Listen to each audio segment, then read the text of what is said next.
Speaking of the vast, Tell me about the Vast.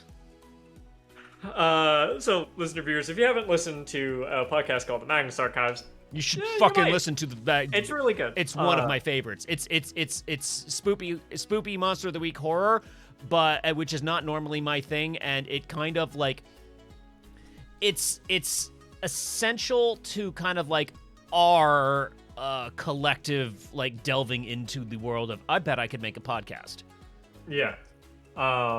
And when not just me thinking, oh, I've got an idea for a podcast, but Kyle sitting around a campfire is like, hey, can I read you guys the thing? It's kind of like my idea for a podcast. We had like just listened to a bunch of Magnus Archives on our way to go camping, and then we're around the campfire. The spooky story Kyle tells us is a primordial version of anachronistic version episode 1, and we're like, yeah, do that.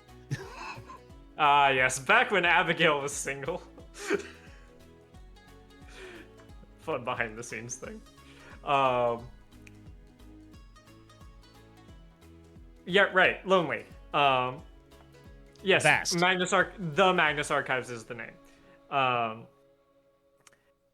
So, especially because I think you in particular would like it, Squirrel Horde, I'll be light, but eventually when it sort of establishes the rules of the world, there are various categories, all the things they run into, fall into, and the one I'm bringing up in particular is the Vast, which kind of represents, it kind of represents the fear of largeness, of being small in a big empty space, and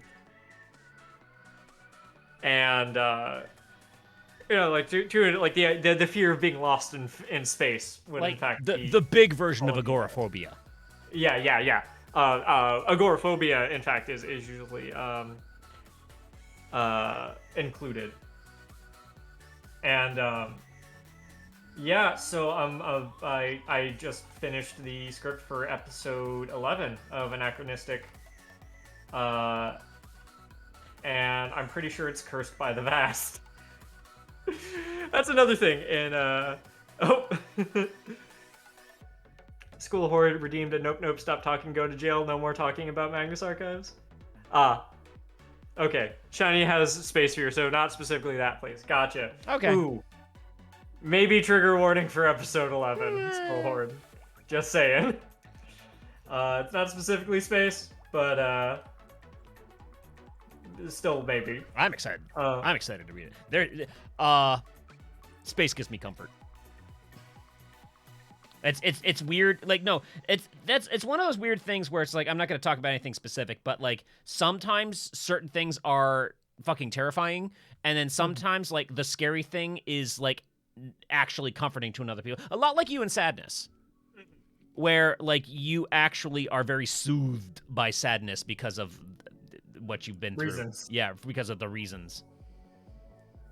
And yeah, like the sort of like agoraphobic stuff is actually incredibly comforting to me. But whatever. Yeah, point is, I'm pretty proud of what I've written. I was also like, oh man, where to start this part of the conversation?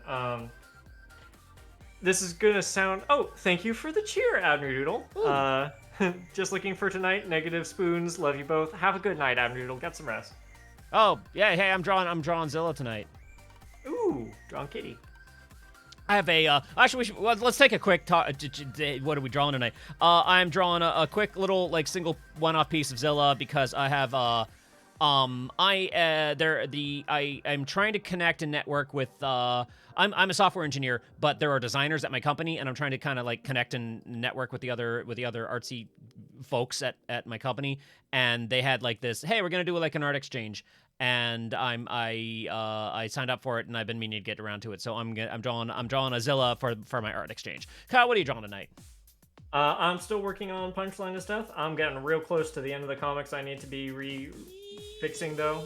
This is probably the hardest one I'll have to do because this is a whole lot of off-model art, but it is one of my favorites, so. It's all the ways Ego Kyle tried to kill High School Kyle in my brain.